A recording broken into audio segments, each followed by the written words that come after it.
Hi, this is Hi. Lou and John. Yep. Our videos, our series called Heart to Heart, where you'll see it's unscripted. We just talk about a particular subject. This is our kitchen. We're in the UK, and if you're a member, welcome to the site. It's great that you've come. If you're just looking, then we'd love to have you. And if any way we can help you, it's a free membership. Do join us. We would love to have you on board. You're welcome as well. Yeah. Of course. So the subject is fear. Fear. Fear with a capital F-E-A-R. Yeah. I mean, it's just rampant at the moment, isn't it? At this moment in time, with coronavirus sort of, rampaging through the world, and people in lockdown, in sort of really unprecedented conditions, then yes, fear is high on the agenda at the moment. Yeah. Yeah. And I think that there is so much. I mean, I think it almost goes into scaremongering. I think just because we keep hearing all the bits that aren't going right, really, isn't it? Yeah, I feel as if it started off talking about, we'll fight this together, and, rah, rah, rah, let's go for it, it's the old Dunkirk spirit and all that. And now it's sort of, you're not doing this right, you're not doing that right, you're not doing the next thing right. The other thing I feel personally about the statistics that we're given is that we're given the statistics of people dying, and there's a lot of people dying, and I'm not going to minimise that in any way, shape or form. But survival statistics might be a nice one to get as well, So if the death rate is 2%, then the survival rate is 98%, which gives a slightly different message. In fact, it gives a radically different message. Yeah. And we feel, I don't know what's happening in the UK, but the press is becoming like dogs yapping at the heels, and I don't think anyone was ready for this. I can't see one government through the world that has got this right, because we've never really faced anything quite so bad, certainly for a long time. So everybody's doing the best they can. So I think the first thing we'd say is we feel it's being ramped up. There's a lot to make you anxious, but it's being ramped up, and just be careful how much you expose yourself to at any given time. There's no doubt about it. We have to be careful. That we have to look after ourselves during this time, and and to go out there and blithely just get on with life is not going to work at all. But at the same time, there's a wonderful word called catastrophizing. It's sort of taking a dramatic situation and making it even worse, and I think sometimes that's what's happening at this moment in time. Well, I think the news does that, and actually the bad bits of the news make kind of good news, if you understand. I think that you need to, as it were, extrapolate out what is concerning. There is an awful lot of concerns that are real. We're concerned about health, we're concerned about our jobs, we're concerned about financially surviving. But also a lot of the catastrophizing is that you actually begin to experience something before it's even happened. I mean, this happens when we go on cruising. For about 3 weeks before we cruise, because I've struggled with agoraphobia in my life, I kind of have this catastrophe. Well, what if, and what if it, and what if you had that, none of it. I've been cruising with John for about 10, 11 years, nothing has ever gone wrong. No, so we avoid the Titanic sort of lines, we think that's probably not a great one to go in. So these are the what ifs, these are, and guard against those. It's even have a kind of a mantra that acknowledges what is real and just says, yes, this is concerning, but I will deal with it when it happens. And it's really important that the energy that you use for each day is for the anxieties and concerns of that day. Sgt Fraser? Yeah, I don't know. If you're in the UK, you will immediately know about Sgt Fraser. I don't know whether any of you, those of you in English-speaking worlds, will maybe have Dad's Army and maybe have had it in your country. But there were various kind of characters, and there was one Sgt Fraser, and whatever happened, he always came out with, "We're doomed," in a Scottish accent. It was Scottish, of course, and it was, "We're doomed." Yes, and it, in the end, it was funny, and it was, and I have one of those, and I think, a lot of my clients have those, and it's good to kind of make it a little bit cartoony. Once I got in my head that I was like Sgt Fraser, then I go into, we're doomed. And the moment I say that to myself, I start laughing a bit, He's not allowed to say it to me. Give that up, punch him in the teeth. No. But I can say it to myself. So that is a strategy that I've come out with, taking a kind of a comedy and kind of laughing at this catastrophizing within myself. I'm getting better at it now, but I can truthfully say that about 2/3 of the things I've worried about in my life, and I'm nearly 70 now, so I can say this, have not happened. And I've had some pretty bad crises, so don't let yourself get ahead, and believe me, your psyche will follow you if you decide to contain it. The other thing, you've got what was your granny saying? Oh, that was my granny. She grew up sort of poor in Scotland, and her saying was, "I've never died of winter yet." And I remember saying it to me as a kid, and I thought, what is she on about, And that's basically, to translate it, was, I've always got through. We've always managed, never died of winter yet. And you still come out with it? I do, because it's stuck in my head, and I use it almost like a mantra when things were going really wrong. I go, all right, never died of winter yet. In other words, we've always got through this. We've always got, we've always managed it. And, and I hear my granny, because it's said in my granny's voice. And because it's said in my granny's voice inside my head, it feels quite comforting. And that's another strategy that John uses. And, if you're a member and you're on the forum, if you can think of some strategies that really help you at that time with anxiety. Another thing I do with my clients is just say, well, okay, the concerning things, get a book, give yourself a half an hour a day and write them all out, because they're real, but then shut the book and put it on the shelf. And then the rest of the time, if it's 2:00, say, I will look at this, and it is concerning, but I'll look at it at 2:00. And so you are containing your anxieties into one kind of bite-sized piece. And again, even neurologically now, science shows us that if we build a new pathway, our psyche will get the hang of it and will follow. So that's not just an idea, it is backed up with science then. No, it's good, because you think of it as a pressure cooker. You've got this thing on the top of the pressure cooker that lets the steam out. And setting aside a worry time actually allows that steam to come out, so it doesn't explode.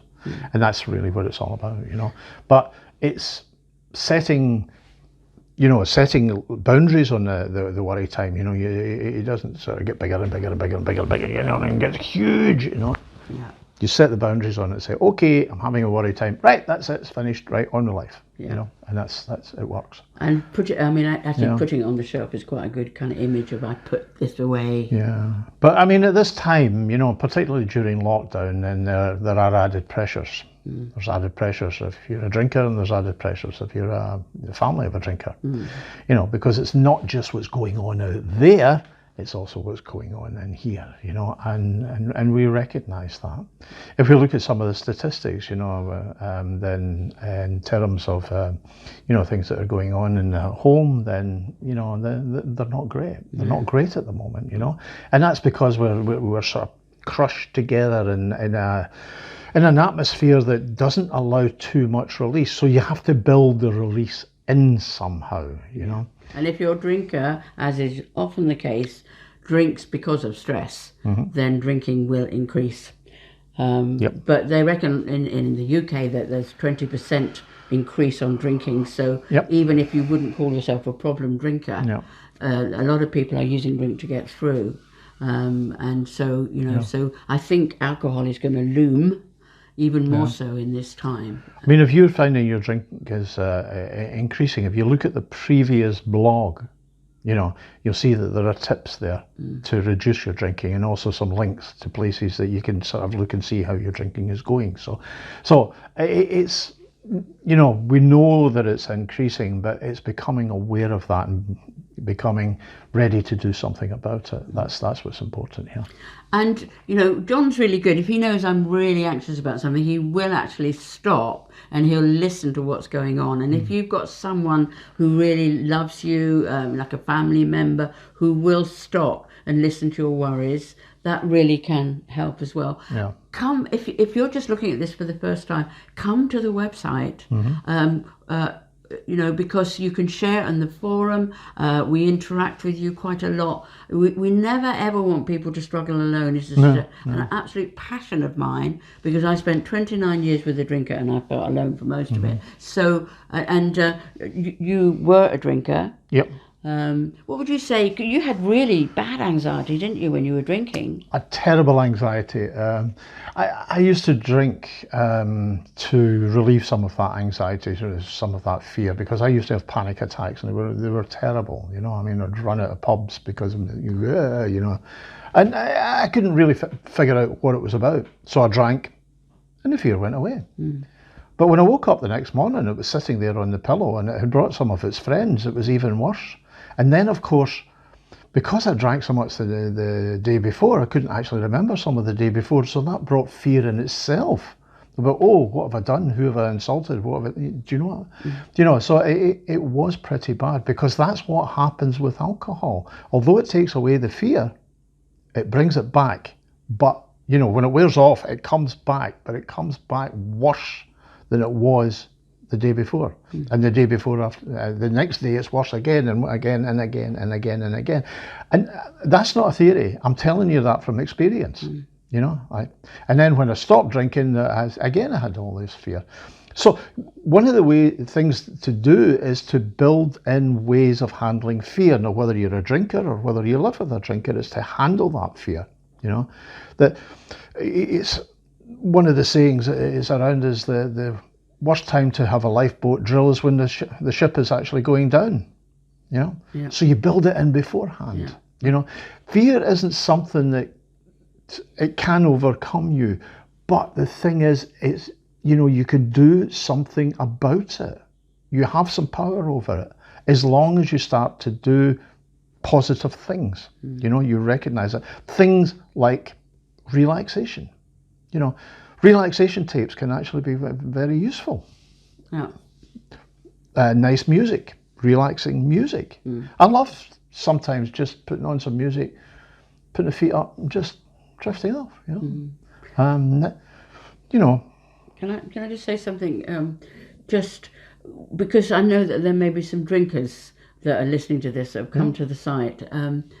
The program that you will find if you join up to the drinker side, you've made it as low threshold as possible and as accessible as possible. You know, so again, there is help from someone you will have already figured out if you're watching this for the first time, who kind of gets what's going on and really wants to be there to support you, because he's both done the journey and then he's been in groups and then he's become a professor. So it's a specialist subject, but right from the beginning. So again, you might be thinking, oh, my drinking's going to wreck my house or I don't do something about it. Come and do something about it, but from someone who really, really understands. Yeah, there's lots of stuff in Bottled Up, you know, there's two areas to it. There's for families and for drinkers, you know, and they are separate, you know, they are quite separate, and there are different tools for each, but there are tools, you know, how to handle situations with fear, etc., you know.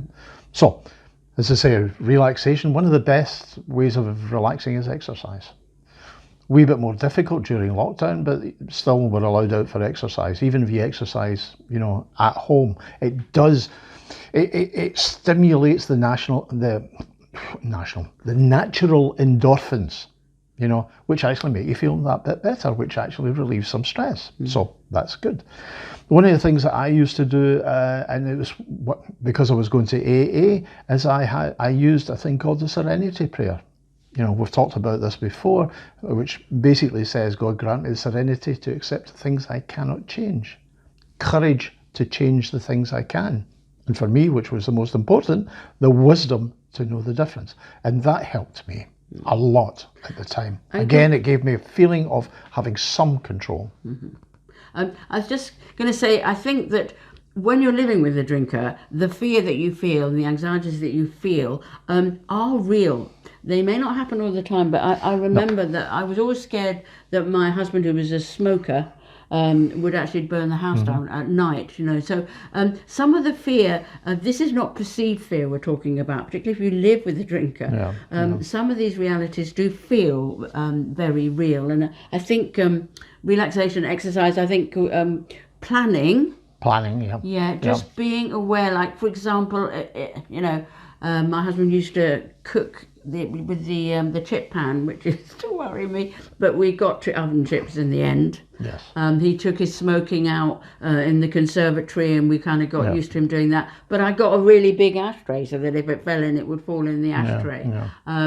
So I don't know what your strategies would be. That's another thing to share on the forum. If you've got tips, safety tips that have helped reduce anxiety, then please share them. Yeah. Because it might be something that other people haven't heard of, and they think, oh, that's a brilliant idea. Yeah.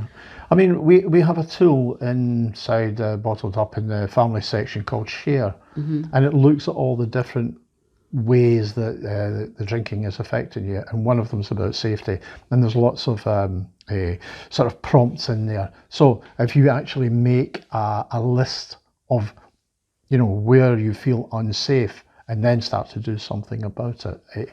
Again, it can help. It can not just help to sort of allay the problems, but it can also allay the fears as well. It can reduce them, you know. Again, it's about taking control, about doing something about it. The forum, again, you know, if you're really having an anxious time, if you're really frightened, share it. Reassure each other. Again, we get constantly touched by, we see these conversations going on, and they mean a lot to us. And we do remember you, and we do pray for you. You know, so use the forum as a place to connect with other people. The Mental Health Foundation suggests that the best way to maintain good mental health is by sharing with other people. It's by communicating with other people. You can do it in the forum, you can do it with Zoom, you can do it with Skype, you know, you can even do it across the back garden fence.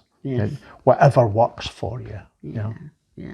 And I know that it's hard to share your husband or your wife or your partner is drinking across the fence, but you can do it across the fence if you like, metaphorical fence in bottled up, because the people will know get exactly where you're coming from. And if you're a drinker, then they've got AA online as well, which can actually be very useful, can be very helpful. You know? Again, it's people who understand where you're coming from. You know?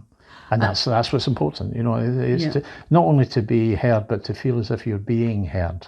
You know. I think just talk about the spiritual aspect, because this is very accepted in alcohol circles, and certainly for me, being able to use prayer and to believe that there was someone who I could hand stuff over to. Surrendering is part of the 12-step program anyway, but for me, surrendering the care of my family into the hands of, you like, the higher power. Now people call them different names. I don't think it really matters. You know, if you're drowning and someone comes along, you don't interview them as to their suitability of their arm. You basically grasp the arm and you take that help. And that's how I got such a firm faith now, because I found that I was taken care of, and I found there was somebody there for me. So reach out beyond yourself, because there is something beyond yourself. I really do firmly believe that.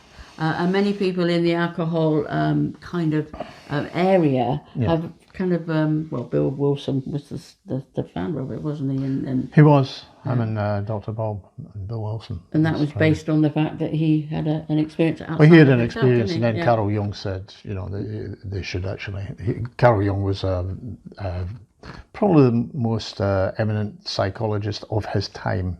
He came just after Freud, and he suggested that you needed this spiritual experience to come out of addiction. For people that are not Scottish, that is Carl. He can't say Carl Jung. Of course I can. Carl Jung. This is one of the things we chortle about, Karen. It's the same with, what is it? Film. Scots, we're not mean and when it comes to using syllables. You know, we'll have 2 syllables where there's only one. You know? I love it, actually. Yeah. I do. It's just the accent. There are some words that I find it difficult to say. Yeah. So, if you're reading this, just wondering who we are, please, come and join us. Yeah. As you will have already figured out, we come from both sides of the coin. I've lived with a drinker and John has been a drinker. Yep. If you're in the website, do look at the program. Perhaps on lockdown you've got a little bit more time and actually go through it. You can go through it at your own pace, in your own time. Yeah. Try and do it in the way that we said, because we actually get you to take a breath, figure out what you're doing, stop and get some energy for yourself. Yeah. And there's other tips since lockdown started where we've talked about kind of other things. Yeah. So share your fears with each other, reassure each other, do what you can to help each other through this very concerning time, but don't pick up more anxiety and worry that is in front of you. Yeah. You will have enough to cope with what's in front of you. We rarely have enough to cope with what's out there because we're not designed to do that. Yeah. It's one day at a time. Yeah. And stay well. Yeah. And stay safe. Yeah. Bye-bye.